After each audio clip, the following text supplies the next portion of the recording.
Everyone for joining today for this special session, which will be led by Shital Mataji. And Shital Mataji is a wonderful devotee making great progress in this path of devotional service. She's an amazing mother.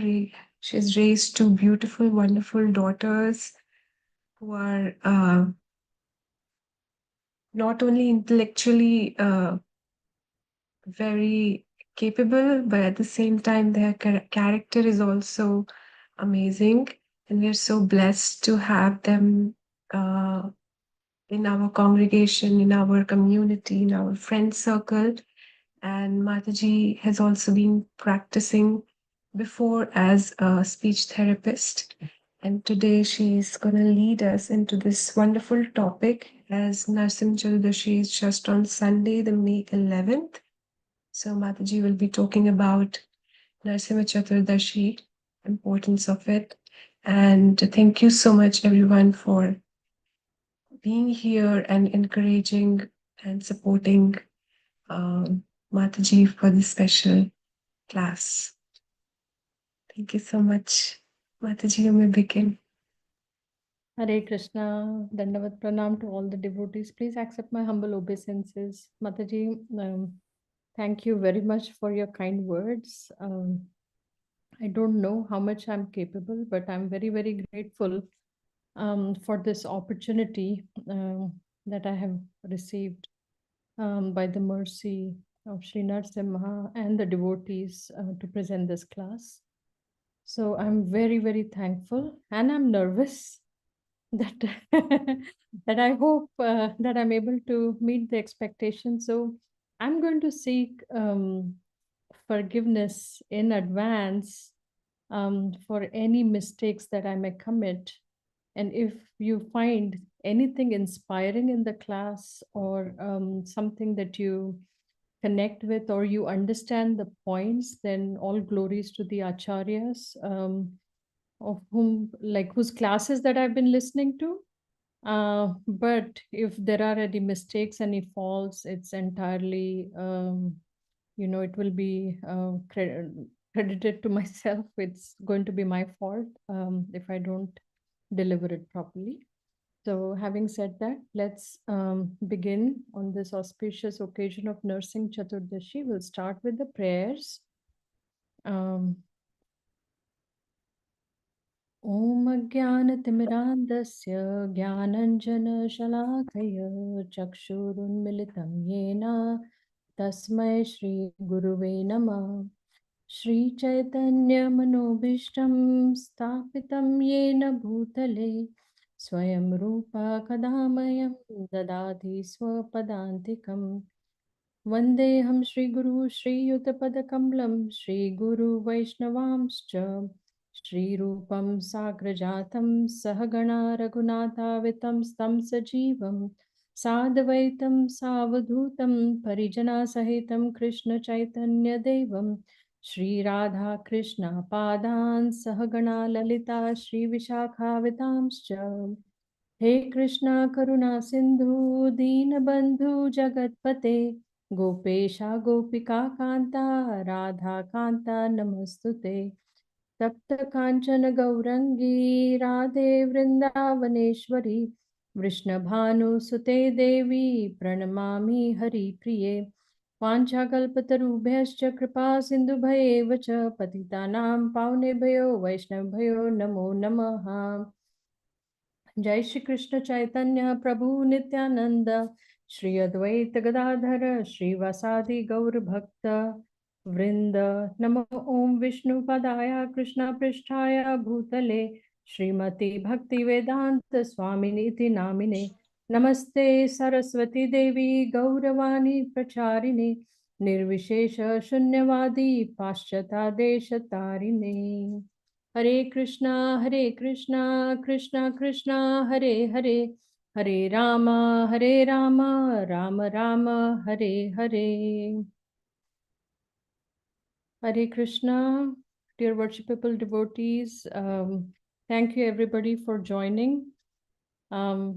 It is the auspicious occasion of Nursing Chaturdashi, And this is the day when Lord Nursing Dev appeared from the pillar to prove to the whole world that Lord is not impersonal. He is a person, he has feelings, he is sensitive, he has a soft heart. He cannot tolerate injustice, abuse, especially of sincere, well wishing people of this world. Such a hope giving festival. Human society, the auspicious occasion of Narsingh Chaturdashi is so important that, even in the Srimad Bhagavatam, Prabhupada is actually mentioning in the preface itself, he mentions that human society at the present moment is not in the darkness of oblivion. It has made rapid progress in the fields of material comforts, education, economic development throughout the entire world, and which we can see that. But there is a pinprick somewhere in the social body at large. He says that there is a need of a clue as to how humanity can become one in peace, friendship, and prosperity with a common cause. So, Srimad Bhagavatam will fill this need for its cultural presentation for the spiritualization of the entire human society. Now, this is mentioned by Prabhupada in the preface, and he mentions Lord Prahlad's prayer, and he talks about the importance of spirituality and spiritualization of the entire society. Now, this is so important because we are seeing right now, we know Bharat is going through difficult times due to warlike situation in the country. There is hatred, animosity, terror-like situation nowadays everywhere. In this material world, happiness is short-lived. It's kshanabhangur. There are just difficulties everywhere. And, we may seem to think that everything is good with me and, I'm in a very good position. But things can just change in a jiffy. Just yesterday, my daughter had a program in the school. It was an awards distribution day. We were just happy, ready to go for the program, but suddenly an individual experienced a decline in health and went into a prolonged seizures. And we really did not expect anything like that to happen. The head of the school went up and he went up to the stage where said a small prayer, and of course we offered prayers to Lord Narsingadev. But eventually the emergency responders came and the person was able to, the seizure stopped and he was able to get up and walk with them to the ambulance. The point I try to make is that the life is very fickle. There is no guarantee that we may be alive at the next moment. So we should utilize this to the full potential. So Prabhupada said that Srimad Bhagavatam should be introduced in schools and colleges, for it is recommended by the great student devotee Prahlad Maharaj in order to change the demoniac face of society. So in Srimad Bhagavatam 7.6.1, Prahlad Maharaj said, Kaumara acharit pratnyo dharman bhagavatam jaha iha durlabham manusham janma tad api adhruvam arthadam.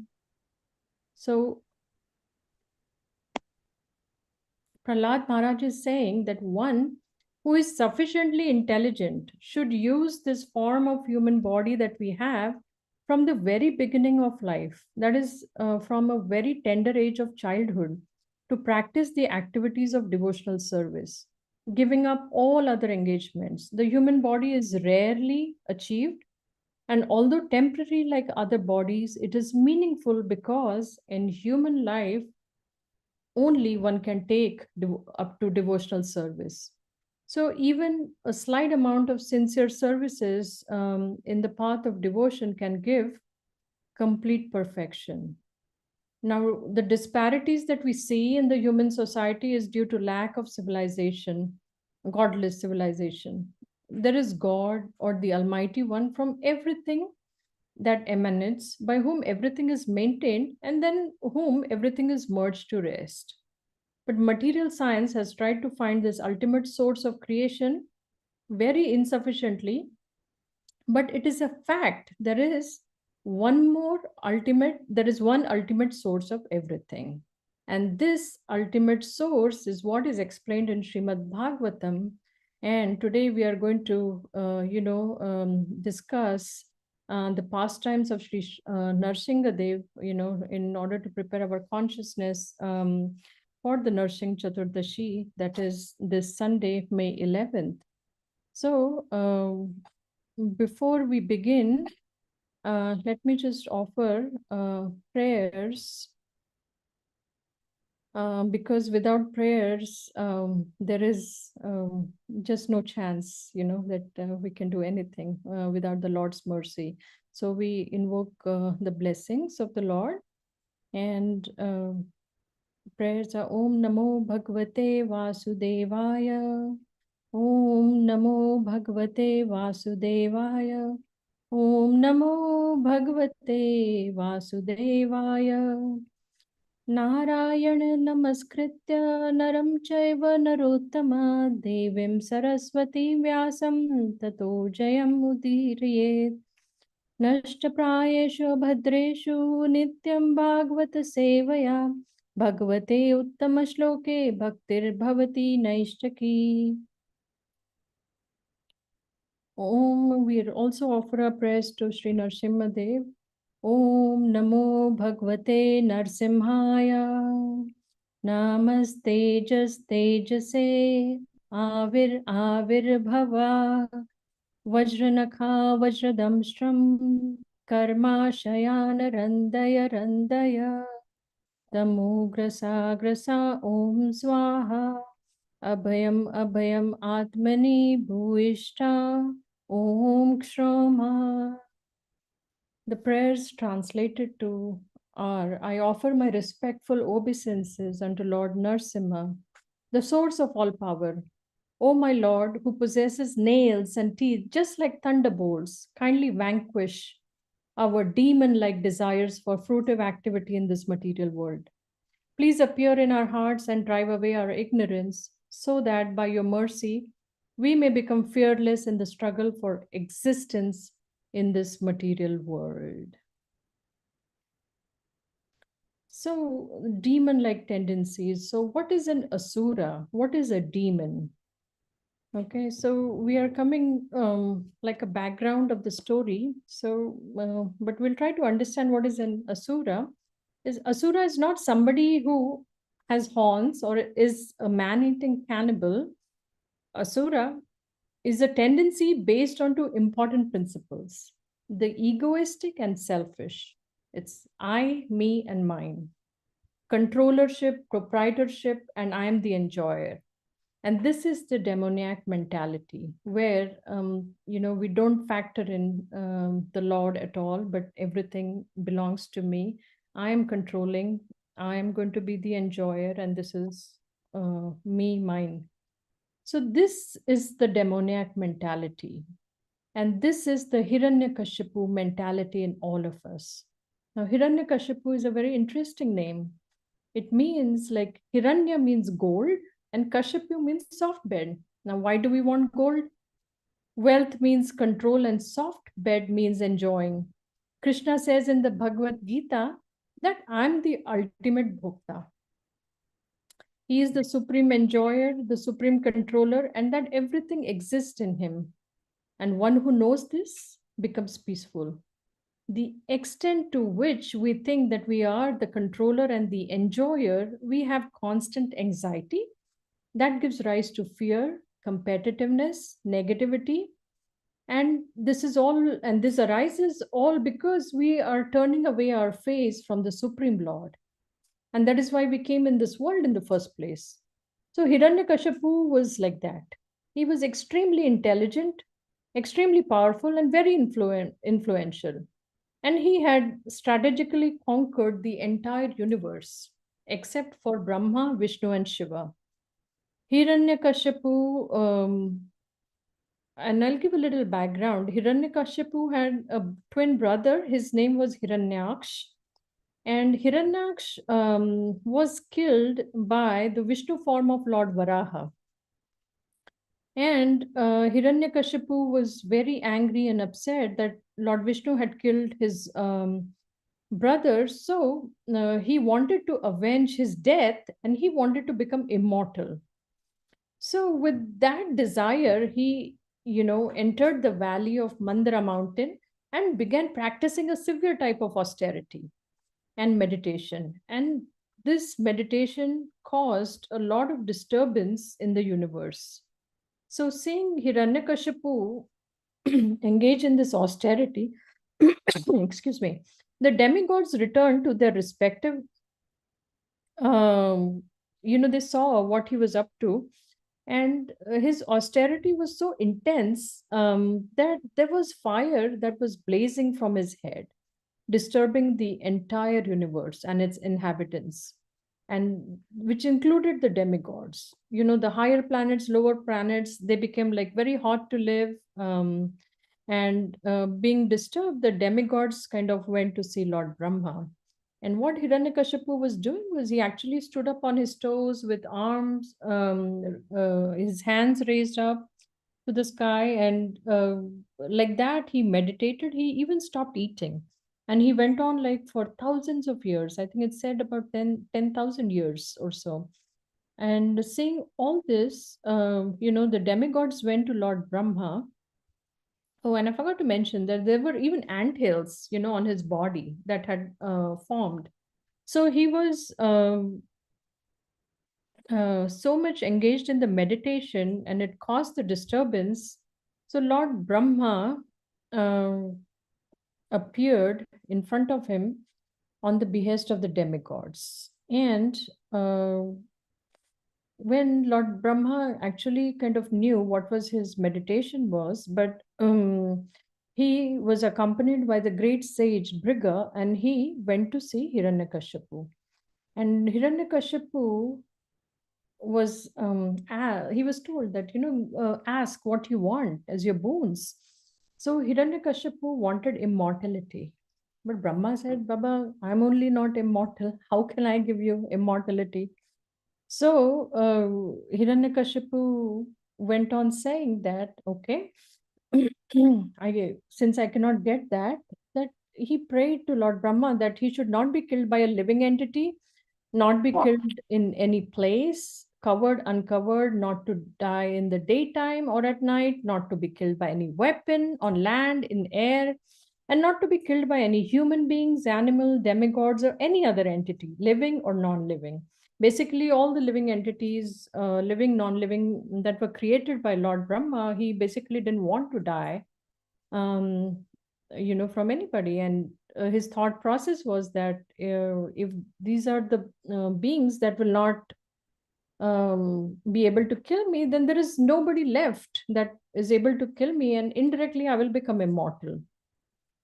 And then he also prayed for supremacy over the entire universe. And he requested the 8 yogic perfections, which are called Anima and Lagima.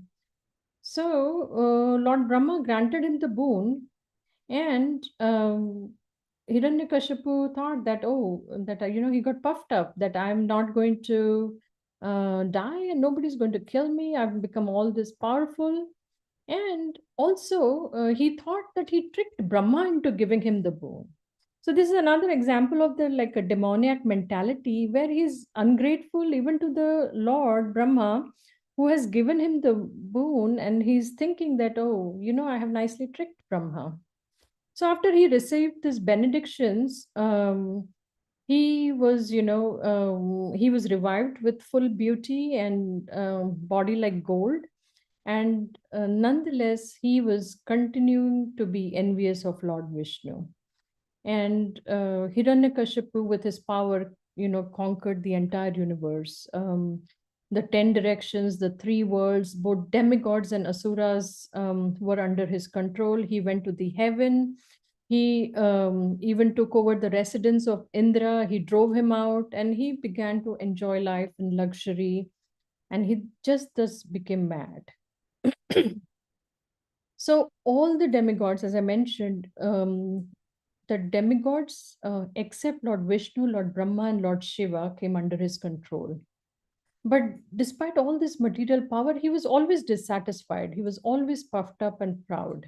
And he kind of became like a universal terrorist. And he started, trying to, started stopping the Brahmanas that would, offer like oblations. And his thought process was very menial. And he thought like, अगर मैं उसमें आहुति नहीं दूंगा तो विष्णु जी कहाँ से लेंगे, कहाँ से खाएंगे, you know. So where is Vishnu will going to get, and he's going to become weak, and when he becomes weak, I'm going to, just fight with him and destroy him. So, with that process he started troubling, and it's mentioned like, he started throwing like stools and urines and everything to stop their Vedic sacrifices and rituals. So eventually, what happened was all the living entities within the universe, represented by the demigods, went to the Supreme Lord and they asked for some relief from Hiranyakashipu's rule. And in fact, somewhere I heard that in one of the lectures that I was listening, that even the demigods were so afraid that they left their heavenly planets and they would kind of go around the earth dressed like, taken the dressed up as human beings, that they were so scared because he had control of like the Vayu, Indra, the sun, the moon, and everything. So now he was still not satisfied, so he still went again um, to the spirit to perform some more austerities. Okay. So what happened was that once Hiranyakashipu went for to perform austerities, the Devatas, saying that he was not there, they attacked his kingdom. And at that time, Kayadu, his wife, was expecting a baby. So she was pregnant with his child, and the baby was unborn. And the Devatas attacked um, Hiranyakashipu's kingdom, and they were trying to drag away Kayadu. And Indra was actually trying to kill the baby, thinking that like he is Hiranyakashipu's son, and a demon will always have, like a demon will be born to a demon father. So he wanted to make sure that no more demons come there. So that is what he was trying to kill. But at that time, Narad Muni came there, and he protected Kayadu and told the demigods that no, this baby that is going to be born is not a demon, but he's going to be he's going to be a great devotee. So the demigods and Indra listened to the advice of Narad Muni and let her go. And then what Narad Muni did was he took Mother Kayadu to his ashram, and there he instructed her on spiritual matters. So at that time, the baby in the womb was also listening to those instructions. So whereas like Kayadu was, in a lot of anxiety, being a woman, she was concerned for her husband's well-being. She used to wonder like when he's going to come back. She used to be anxious for the baby. So she was really not, listening to those instructions carefully. But the baby in the womb, which is the Prahlad, the baby Prahlad, he was listening very, very attentively. And he was none other than Prahlad. So, what does Prahlad mean? Prahlad means one who takes Alhad, one who takes pleasure within. So, Bhagavad Gita in its conclusion states that one should re-establish our loving relationship with the Lord. So, who is simultaneously there in our heart as the Paramatma. So, Prahlad was very happy and he constantly was in connection with the Paramatma and he chanted Sri Hari's name. So, thus a virtuous son was born to a vicious father. So, Prahlad eventually, Hiranyakashipu returned and he took Prahlad and Kayadu back to his kingdom.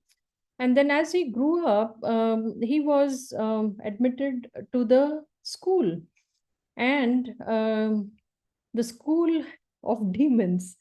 So it was very interesting because it's mentioned, um, this kids, they tried to, they had Hiranyakashipu school was run by, like, the Gurukul in charge was Shukracharya.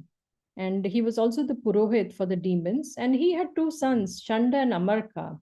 And they were the teachers. And the Acharyas say that they were like Harvard and Cambridge of the materialistic education, that they were so good. Like, these were really big names in the scheme of universal things. So, Shanda and Amarka, that was the school um, Prahlad was sent to. So one day, when Prahlad Maharaj was maybe like around 5 years old, he was, Hiranyakashipu called him, and he took him on his lap, and very lovingly he said, "My dear baby, Prahlad, like, how, um, what are you, like, learning in the school?" And he was expecting like some kind of a very simple and sweet thing, like what a 5-year-old would be expected, like something like a nursery rhyme that we would expect our kids, like "Twinkle, Twinkle, Little Star," something like that. But Prahlad Maharaj instead said, and this is the verse, in the first meeting, it's taken from Shrimad Bhagavatam 7.5.5. Shri Prahlada Uvacha Sadhu Manya Suravarya Dehinam Iha Sam Mudvigna Dhyam Asadgrahat Asvatpatam Griham Anandakupam Avanam Gato Yadharim Ashrayat. So, which means Prahlada said, "Oh, best of the Asuras." He's telling his father, the king of demons, like he's calling him a demon. "Oh, best of Asuras, as far as I've learned from my spiritual master, any person who has accepted a temporary body and temporary household life is certainly going to be anxious because of having fallen in a dark well. There is no water but only suffering. One should give up this position and go to the forest. And more clearly, one should go to Vrindavan, where only Krishna consciousness is prevalent, and should thus take shelter of the Supreme Personality of Godhead." Now, Hiranyakashipu, you would think that he would be angry that he was, referred to as Asura. But he was actually not very angry at that time, and he was actually surprised, and he started laughing.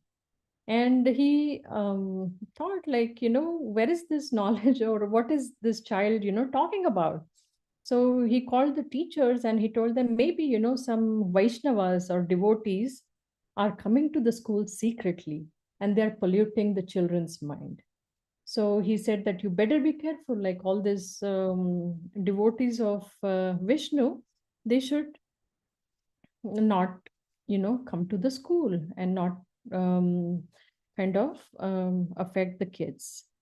So the teachers said, "Don't worry, that we will change him. Do not worry about that." So forget about, changing Prahlad Maharaj. Prahlad Maharaj was changing his classmates. And second time, okay, what he used to do is, like, during lunch recess, he would start doing kirtan and start dancing. So, and the teachers saw that, and they actually got scared that Hiranyakashipu would think that he was from the enemy camp. So, second time, this is second meeting, like Hiranyakashipu again calls, like, Prahlad Maharaj, and, again he sits him on the lap and strokes his head, and lovingly he asks him, "So, what is the best subject?" It's a very specific question. "What is the best subject that you have heard? What do you have studied in the school?"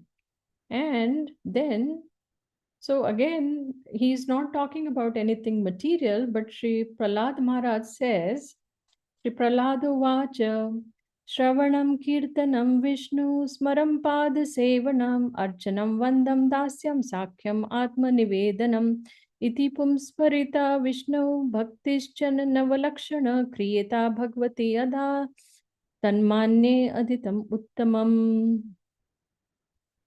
So Prahlad is forget about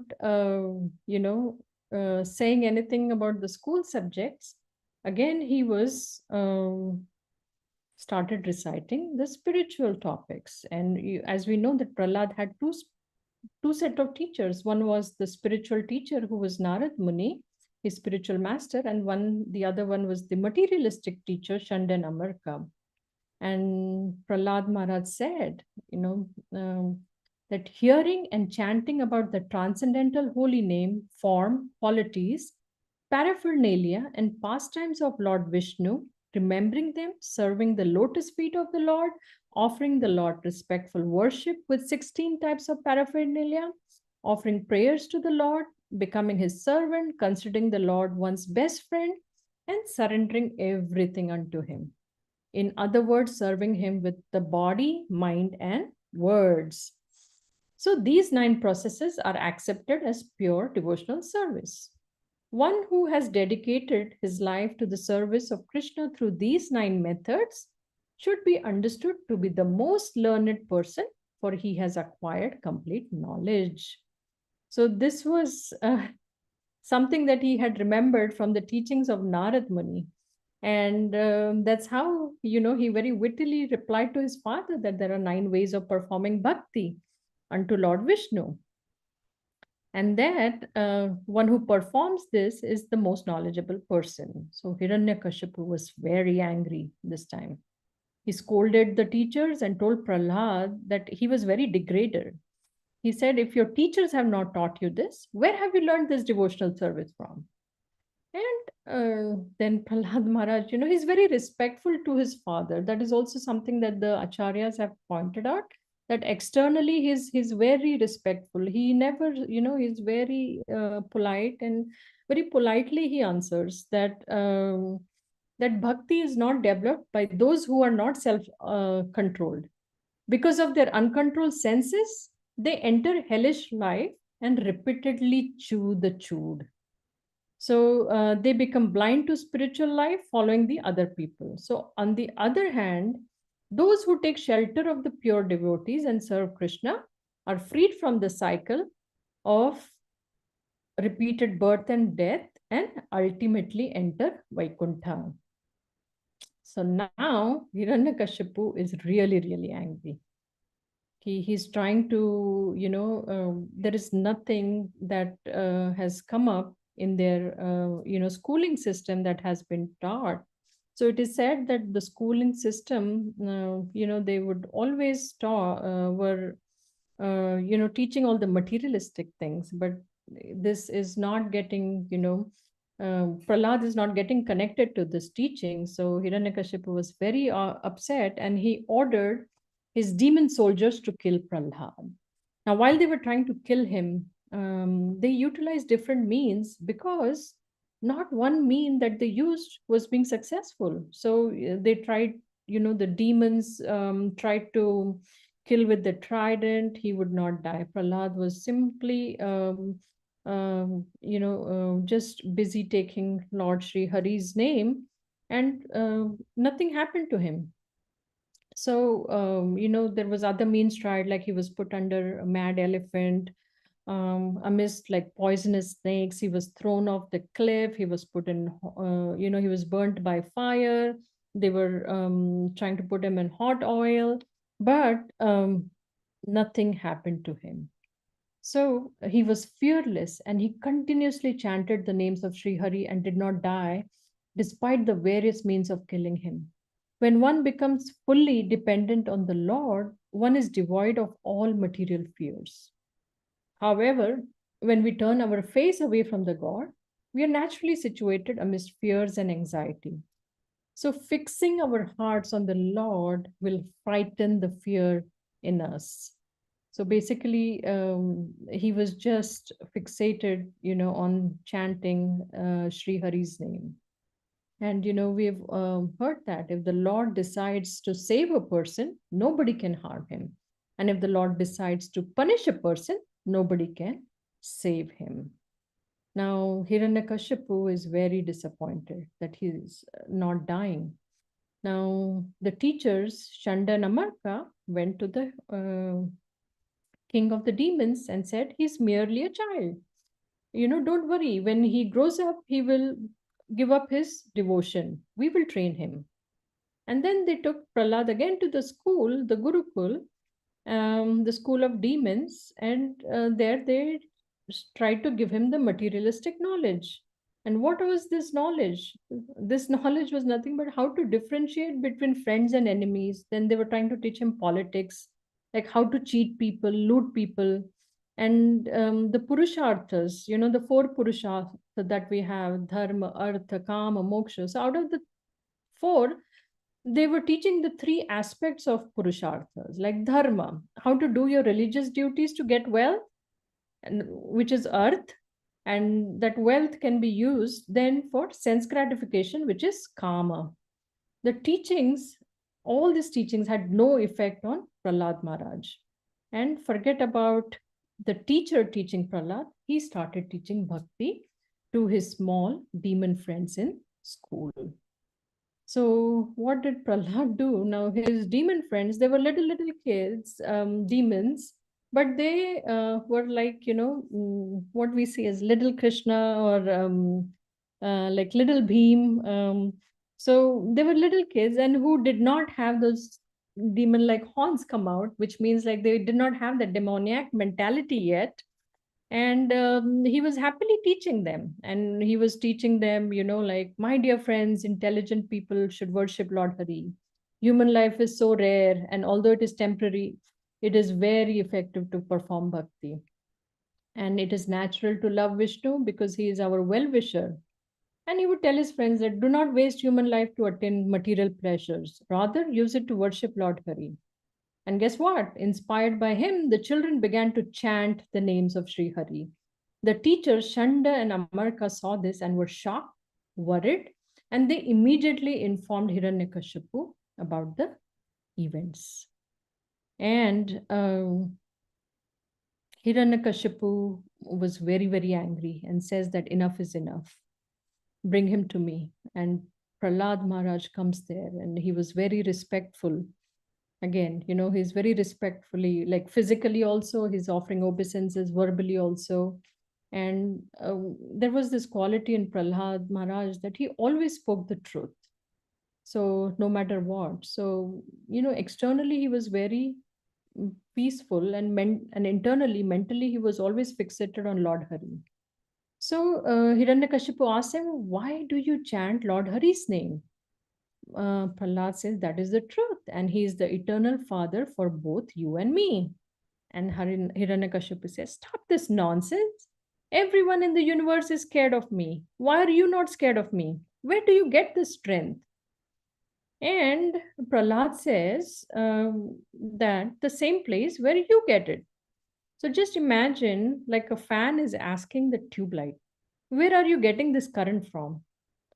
तो tubelight क्या बोलता है? I thought I was the tube light. Even you are the tube light. So basically, it's the same place you are getting the energy. The same place I'm getting the energy that you are getting from.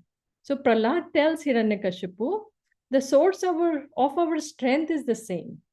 You are just putting it in a heater. I'm putting it in a cooler. So connection is different. The connection alag alag hai. So you just don't acknowledge, and you are misusing that power which is only given to glorify Lord Hari. Hiranyakashipu says, you rascal, where is your Hari? Where is your Bhagwan? Show me, for I want to kill him. And we know that this is the same question from time immemorial that is asked. The atheists always keep asking us, right? The Acharya says that they always want to ask, kahan hai tumhara Bhagwan? Dikhao, kahan hai? So Hiranyakashipu was like that, he was asking, where is your Sri Hari? Where is your God? And show me. And Hiranyakashipu says, I can't see him. And he just kind of looks here and there, and he looks and there, and he looks towards like a pillar is there. And Hiranyakashipu says that I'm going to kill you with my own hands. And you always say that God is everywhere. Is he present in this pillar too? And I'm going to slash your head off, and let us see if your Lord comes out of the pillar and protects you. And the Prahlad Maharaj is very calm. He respectfully says, yes, God is in that pillar too. After Hiranyakashipu breaks, after that, he's so annoyed that he takes his fist and he breaks the pillar. And as soon as he breaks the pillar, there is a big sound. And it's a tumultuous sound. And it's described that the sound is so loud that, it kind of reverberates throughout the universe. And it is so loud. And hearing that sound, Hiranyakashipu is he stops and he's looking there and just behold the big sound, and out comes Lord Narsimha and the half man and the half lion incarnation of Sri Vishnu. So Narsingh Bhagwan ki jai. So the Lord has angry and molten gold eyes, shiny mane, deadly teeth, with a sword like tongue. The tongue is so sharp, it's almost like a sword. He had a gaping mouth.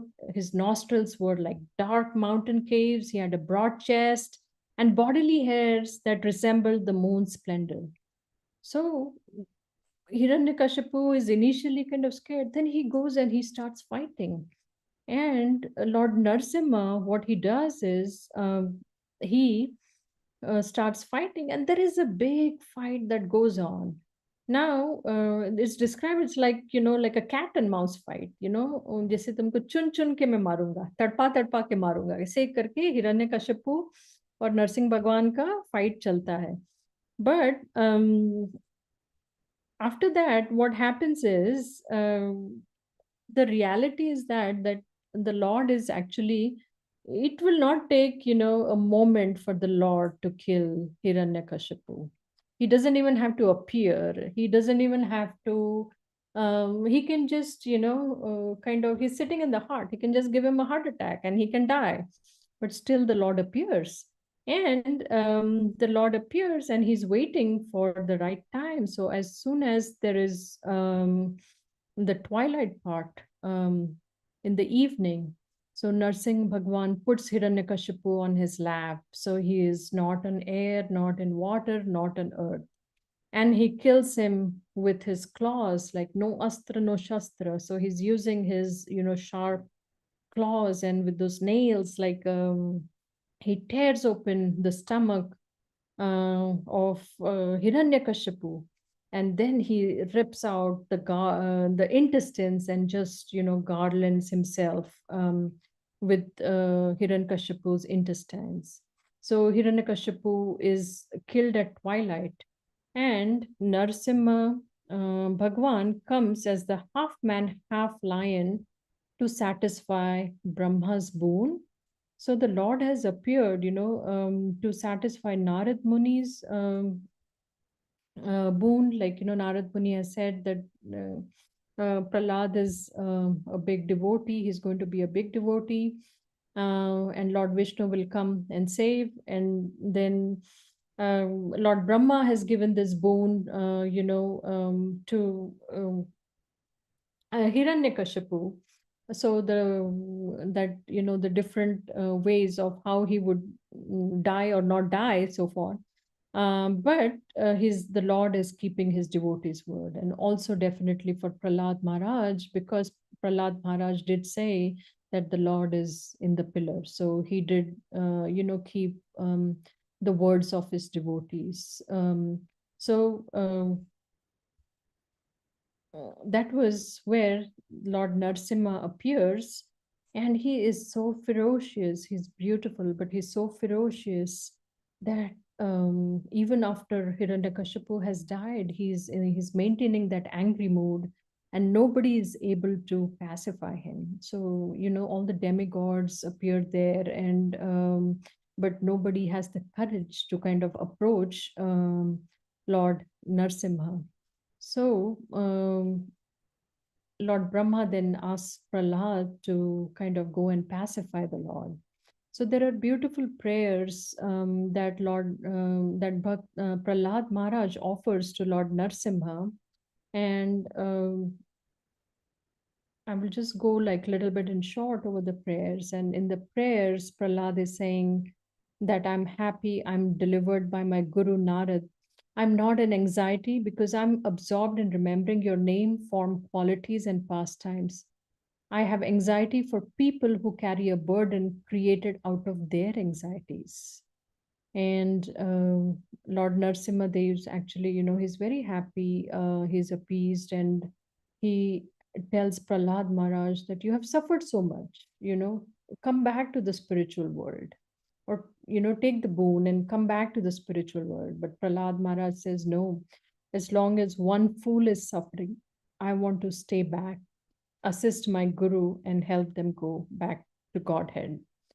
He's the kind that he says, I will climb the bus last. So that is Prahlad Maharaj's mood. And Prahlad Maharaj further says that sages, devatas, and this is before offering the prayers, he's saying that the sages, devatas, siddhas, they're all in sattvagun. And he kind of thinks that he's not even qualified to offer the prayers. He says he's not even eloquent.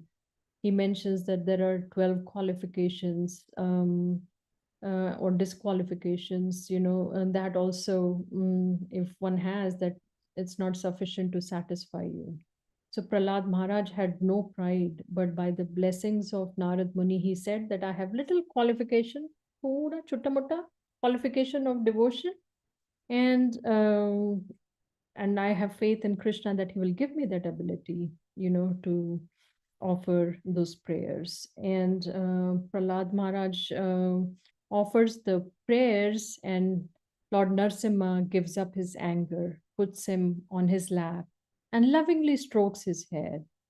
And it's also described like, how in the animals, they try to groom and lick the baby, like that Lord Narsimha is licking Prahlad Maharaj, and he's really, really happy. So, what he does is that he tells him that he's very happy with him and that he will become the king of demons, and he will go on to stay for a long, long, long time. He will rule the demons. So, at that time, Brahma offers his prayers to and tells the Lord that anyone who meditates on this divine form of yours will be protected from all dangers. So, thus, Prahlad Maharaj then became the king and he ruled the demons for a very long time. And the Prahlad Maharaj is like, so that kind of brings up towards the, towards the end, and we'll discuss the teachings of Prahlad Maharaj.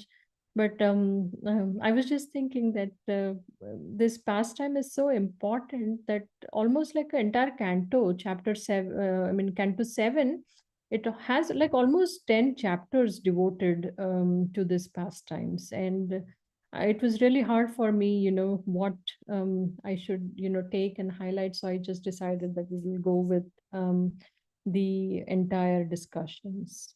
So some of the teachings from Prahlad Maharaj are that there is supreme importance of the devotional service. Material world is only temporary, and bhakti yoga, when performed uninterrupted and unmotivated, that will buy us true happiness. And practically, what should we be doing? That we should try to balance our material indulgence and spiritual life. We should set aside time for chanting, reading scriptures on a daily basis. We should use the resources to serve the Lord instead of using them for material desires. The second lesson that we learn is that fearlessness that comes from faith. If we take shelter of Krishna, we do not fear.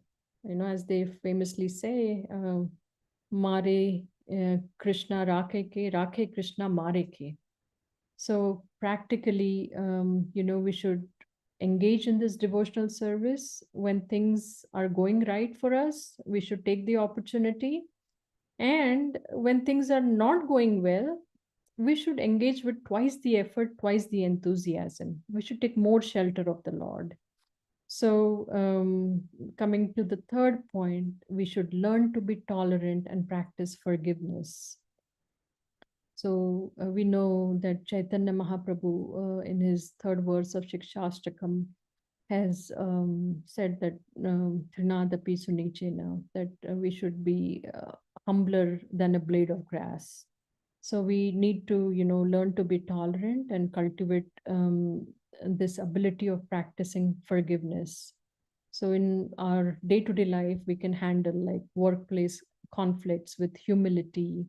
This is just an example. Wherever the conflicts come, we can, handle with humility instead of retaliation or reaction, and cultivate inner peace by forgiving others instead of taking revenge. The fourth lesson is avoid material illusion. So in realities, the demons kind of always had this dualities. Mera friend, ye mera enemy. Like my friend, my enemy. In reality, no one is our enemy or friend. Everyone is a child of Krishna. If we understand this, we can be properly situated in Krishna consciousness. And fifth, and one of the most is important, is the importance of spiritual upbringing. So it is said that glorious are the parents who are bringing their children to Krishna consciousness and engaging them in devotional service, leading by example. And it is very important that we start spiritual education at an earlier age. And it is, as we see in case of Prahlad Maharaj, that he was engaged right from his time of birth, when he was in the womb of Mother Kayadu. But by 5 years, he was actually practicing it so well. So it is for the parents, it is our responsibility to try to bring children to Krishna consciousness and, teach them the importance of such upbringing. And like His Holiness Bhakti Rasamrit Swami Maharaj, he says that one can preach Krishna consciousness even without saying a word, through one's actions, and actions speak louder than words. So, on the occasion of Narsimha Chaturdashi, we should offer prayers to three personalities, to Prahlad Maharaj, that we develop, we should pray to him that we develop the, what do you say, like a drop of determination that he has. Like, he's like an ocean. He has oceanic mercy and determination, but that we develop even a drop of the determination that he has to hear the words of his Guru Maharaj, follow in his life, which he followed it in his life. He preached it to others and lived by that, and to tolerate everything just on the words of Guru Maharaj. We should also offer our praise definitely to Sri Narsinga Dev, and pray that if the Prahlad Maharaj in me gets weak, you are eternally strong. If the Hiranyakashipu of Maya takes on the little Prahlad in my heart, please protect me. Give my consciousness another chance. I'm not as good as Prahlad Maharaj, but I trust your Kripa Shakti more than your Bhakti. And then lastly, last but not the least, we definitely pray to Srila Prabhupada that may we follow his example of attraction to Prahlad Maharaj and unlimited compassion for the fallen souls. And may we become selfless in our intention, sincere in our practice, and compassionate in our preaching. And that is all we want. So, on this auspicious occasion of Narsimha Chaturdashi, we should offer sincere prayers at the lotus feet of Lord Narsimha so we can progress in the devotional service. And I hope that people who have temples nearby can definitely go and take the opportunity of this Narsimha Chaturdashi to go to the nearby Iskon temple and see the Abhishekam, the Kirtan, eat the prasadam, and definitely, participate in all the festivities. So that is all that I have to say. Sri Narsingh Bhagwan ki jai, Granthara Srimad Bhagavatam ki jai, Gaur Premanande, Hari Hari Bol. Hare Krishna. Hari Hari Bol. Thank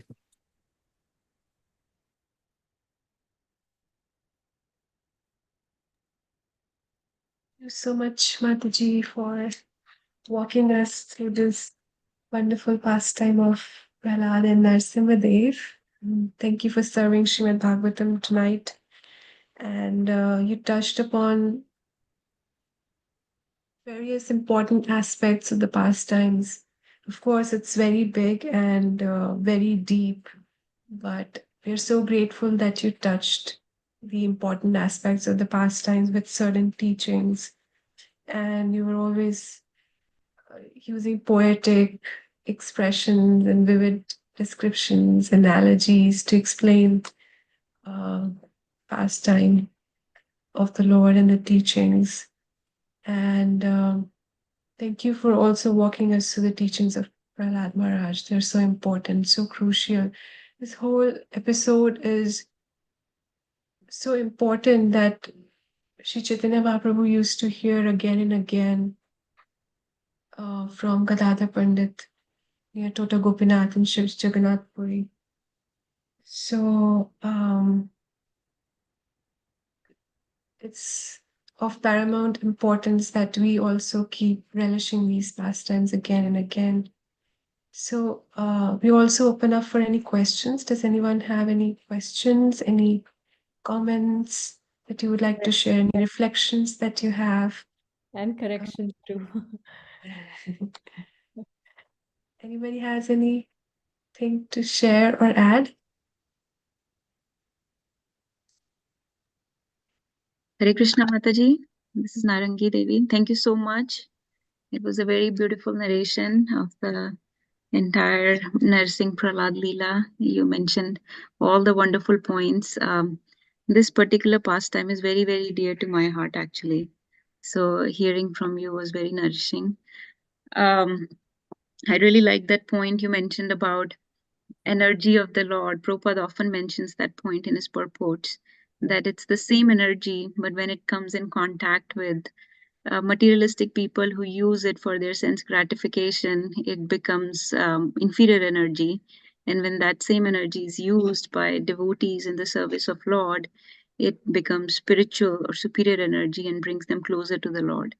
So you gave that beautiful analogy of the same current flowing through a heating system or through a refrigerator. It's the same energy, but it's up to us whether we whether the object is heated or cooled with that same energy. So and so many wonderful points. I'm just mentioning one that I really liked, and Prabhupada also likes to mention that a lot. But there were numerous, beautiful points that you mentioned from this narration. Thank you so much. Definitely, Nursing Dev's appearance is very, very auspicious. It drives away the fear from our hearts. If anybody is suffering from anger, it is said that one meditates on the anger of Narsingadev and they can drive away the anger from their heart as well. And you nicely mentioned Prahlad Maharaj's firm faith and determination, confidence in Sri Hari, which is exemplary, extraordinary in such a little child, but shows us that how important it is to raise kids as Krishna conscious kids so that from their young age, when they are malleable, when they can be molded, they can develop firm faith at that age, and that faith is completely unique compared to when you come later on in life.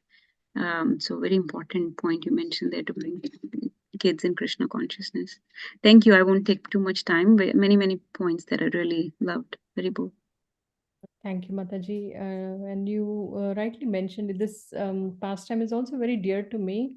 And I remember that our first entry, like in Krishna consciousness, this was the prayer, the nursing arti. I don't know we had time or not to sing the nursing arti, but that was one of the first prayers or the first arti that I had learned, and it's like kind of entry into the Krishna consciousness system. So I pray that Narsingh Bhagwan kind of removes obstacles for all of us, and we just grow on this path of devotional service. Thank you, Mataji. Thank you for your kind words.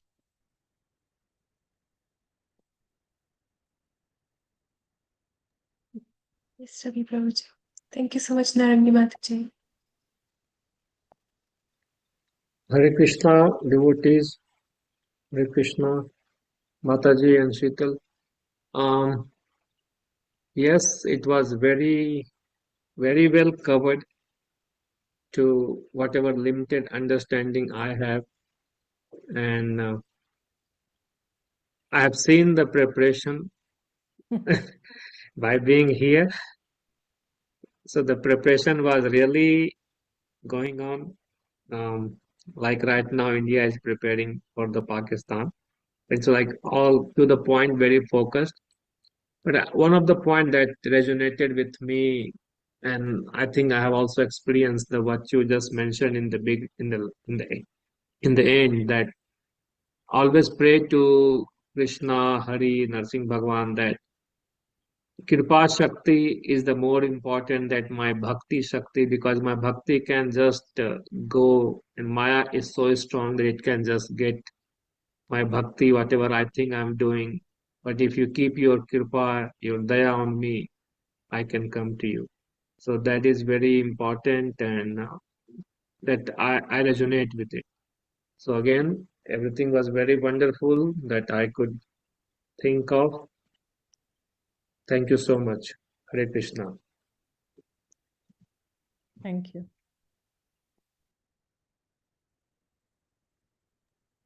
Thank you so much. Thank you for sharing the background picture, what went into preparation. We could all see and experience through the slides and through what you were speaking. Mataji, Anybody? Yes. yeah.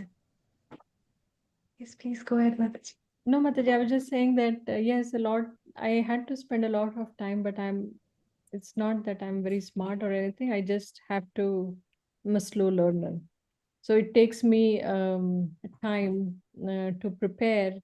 Um, and first I thought, when I chose that topic, just because Nursing Chaturdashi was around the corner, and I said, let me just try speaking on that. So when I opened in the Srimad Bhagavatam, and I was trying to search um, the YouTube thing, and I was like little perplexed. Like, there are 10 chapters in the seventh canto, and what am I going to do?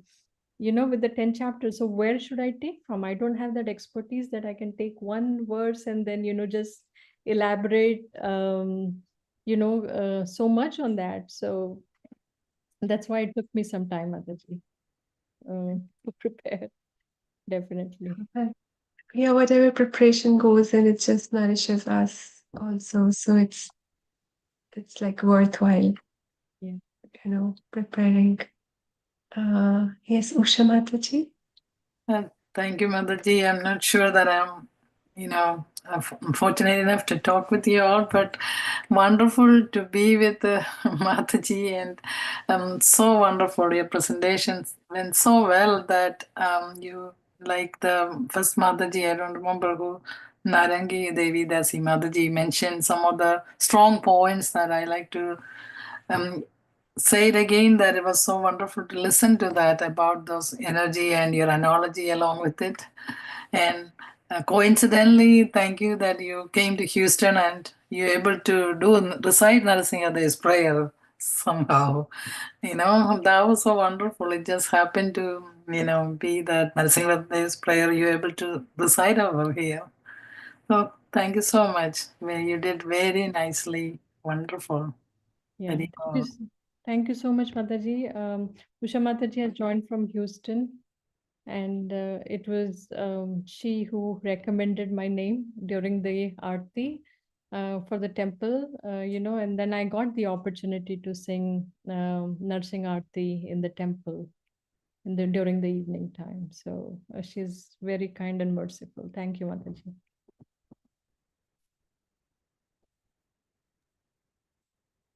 Thank you so much. Thank you so much for joining Usha Mataji tonight. Anybody else has anything to add, share before we wrap up?